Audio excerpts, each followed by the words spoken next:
মামা আপুনি শিল কটাটো বন্ধ কৰি দিয়ক শিল কটা বন্ধ নহলে আমি মৰি যাম আমাৰ ঘৰবোৰ ধ্বংস হৈ যাব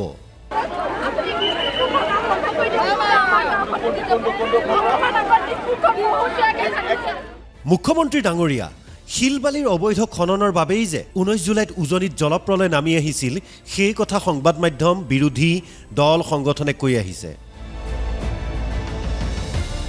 আজি সেই কথা আপোনাৰ সন্মুখতে কান্দি কান্দি দুহাৰিলে নেপালী খুটিৰ এইগৰাকী যুৱতীয়ে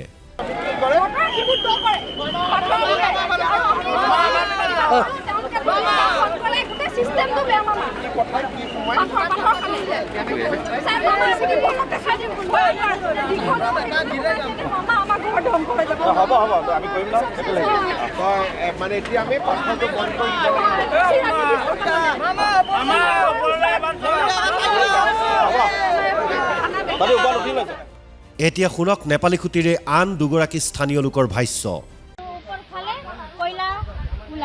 ওপৰত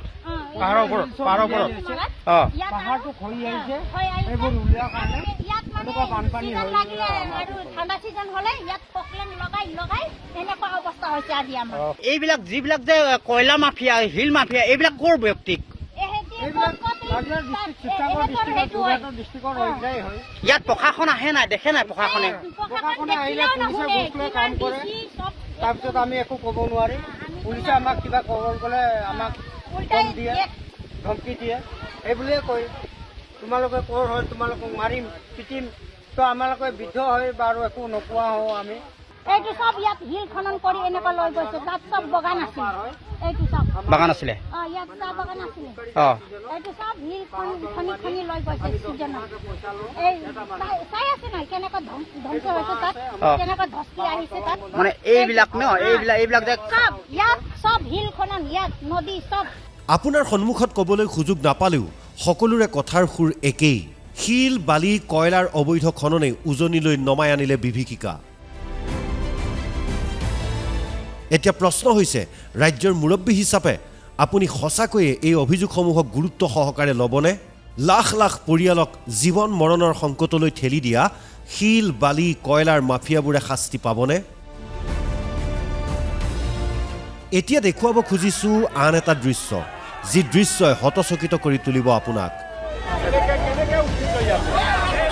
যি সময়ত এগৰাকী বানাক্ৰান্তই ভয়াবহ পৰিস্থিতিৰ কথা বৰ্ণনা কৰিছে মুখ্যমন্ত্ৰী কান্দি কান্দি কৈছে অবৈধ শিল মাটি খননৰ বাবে এনে পৰিস্থিতিৰ সৃষ্টি হৈছে সেই সময়তে একাংশ যুৱকে কিৰিলি পাৰি আছে মামা মামা বুলি চিঞৰি ফটো তুলিবলৈ হুলস্থুলীয়া পৰিৱেশৰ সৃষ্টি কৰিছে বানাক্ৰান্তক তেওঁলোকৰ দুখৰ কথাখিনি প্ৰকাশ কৰিবলৈ দিয়া নাই প্ৰথমে চাই লওক দৃশ্যটো এয়া কেনেধৰণৰ আচৰণ এয়া কেনেধৰণৰ মানসিকতা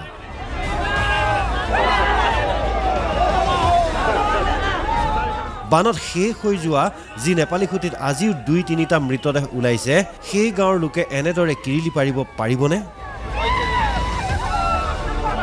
স্থান কাল পাত্ৰ নজনা এই যুৱকবোৰ কোন